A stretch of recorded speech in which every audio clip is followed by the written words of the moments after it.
Greetings, welcome to another recap video of AutoForge development. The last few days I've been working on a power network system so that way we can have power being distributed to different devices and actually have them running. So I wanted to just quickly kind of go over what makes up a power network, and then I can show it off to you. So yeah, a power network is more or less a group of power producers and power consumers. So a producer is something that will generate power or has some power stored.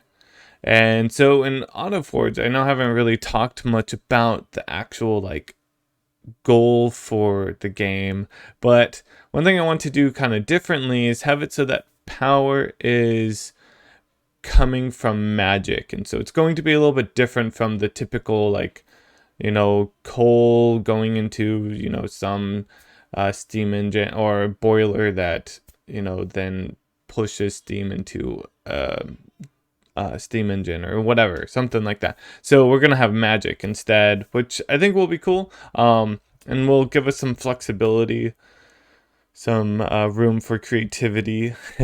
So those are producers, and then we have consumers. Those are devices that will consume some amount of energy, right, or power.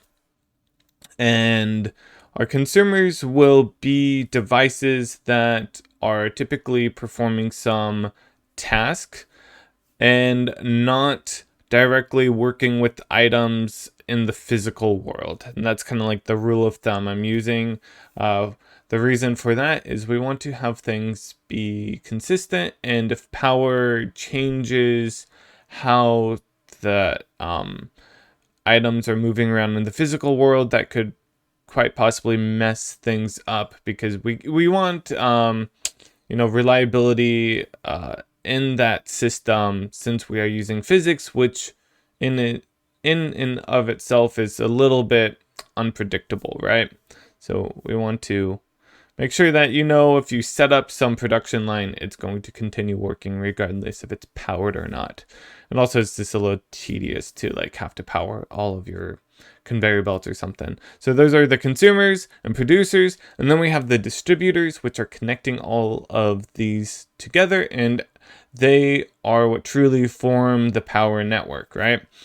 And so you can have multiple networks. If you have two separate networks and then you place a distributor down that connects them, then that will form a single power network. So you can think distributors are kind of like maybe electrical poles or whatever. And then you have the producers, that would be like a mana crystal, or in other games like Factorio, the steam engine, or nuclear. Well, I guess it's really the I don't know, whatever. And then we have a total amount of production and demand for the power network, and that's kind of like all the players. So yeah, that's it. It ended up being a really complicated system to implement, because we had to kind of figure out whenever you are adding and removing distributors, is that creating a new network or destroying them or whatever. So yeah, I can go ahead and run it and show you what that's all looking like. So we have a few things here. One thing we can do is plop down a battery. I'm going to put it down there just to kind of show off this, where we can have a relay. So relay is this little circle node, and if these two, and I can actually, if I put it way up here, you can see that now we have this red circle around our furnace or forge. That's showing that it's part of a network, but it's not powered right now, and that's because this relay does not actually create power. It is just a distributor. But we do have this battery down here that is both a distributor and a producer. And so if we connect these two together, then we'll have power. And we can see that if we go over here and plop this down, this will start Oh, actually, that's right. This isn't powered anymore. I made it so it needs to be powered. So if we now put a relay up here, what will happen is that, oh, and I didn't mention these other two circles. The blue one is any devices within that range will be powered. And, that's the either powered or have the producer added to it, right? And then the green one is for connecting distributors to one another. So if we plop this down, we'll see that now both of these have blue circles around them. That means that they're being powered, and we can see that this is producing. And it's working beautifully. We can see this gets queued up, and it's outputting devices, or sorry, these iron ingots into our mainframe here.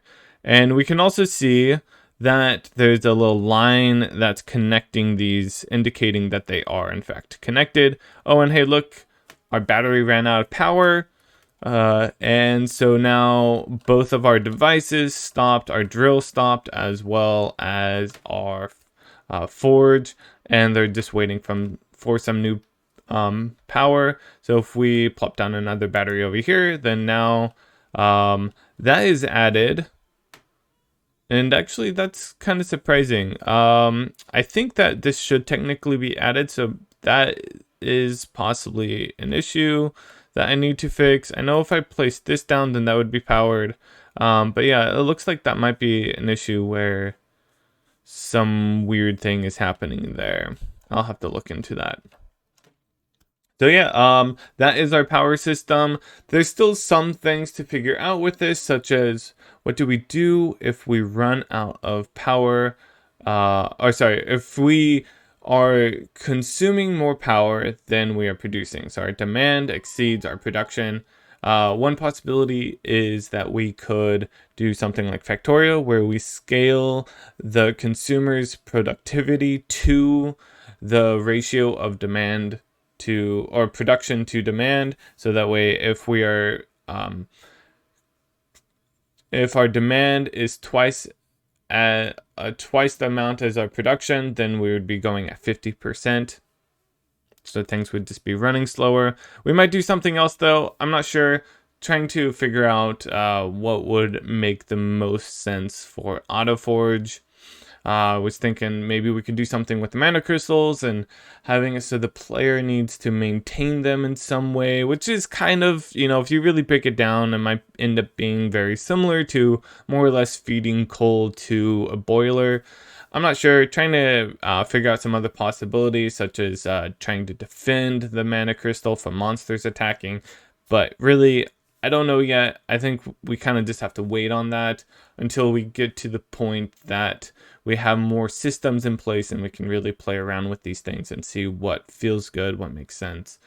So that's going to be it for today. That's our power system in AutoForge. Hope you guys enjoyed. So yeah, we'll be back again soon, hopefully. And thanks for watching. Take care.